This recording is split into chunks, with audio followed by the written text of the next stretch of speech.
Tongue cleaner వాడి తీరాలి. Tongue clean చేసుకునేటప్పుడు టంగ్లో క్రాక్స్ ఉన్నాయా, ఓకే, ఫిషర్డ్ టంగ్ అంటాం, మధ్యలో క్రాక్ వస్తుంది, క్రాక్స్ ఉన్నాయా, కలర్ ఆఫ్ యువర్ టంగ్ కొన్నిసార్లు రెడ్ కలర్లో ఉంటుంది, బీఫీ రెడ్ కలర్లో ఉంటుంది అంటారు, చెర్రీ రెడ్ కలర్లో, అలా డిఫరెంట్ కలర్స్. నార్మల్గా అయితే పింక్గా ఉండాలి, మంచి ఏమి లేయర్ లేకుండా, వైట్ లేయర్ లేకుండా ఉండాలి. టంగ్ క్లియర్గా పింక్ కలర్లో ఏ లేయర్ లేకుండా ఉండాలి.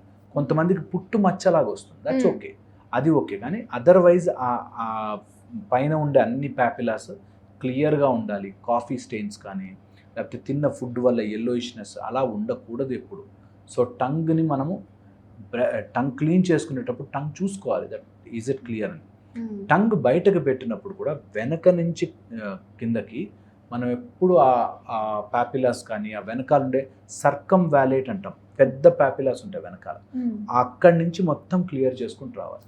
ఎవరికైనా స్మెల్ రావడం స్టార్ట్ అయింది అంటే టంగ్లో ఉంటుంది, థ్రోట్లో ఉంటుంది, back of your facial pillars అంటాము, బ్యాక్ ఆఫ్ యువర్ థ్రోట్ ఉంటుంది. సో వాటి వల్ల కూడా స్మెల్ వచ్చే ఛాన్స్ ఉంటుంది. కాబట్టి tongue cleaning compulsory, make it a habit. అది ఎవరి కోసమో కూడా కాదు, మన కోసమే.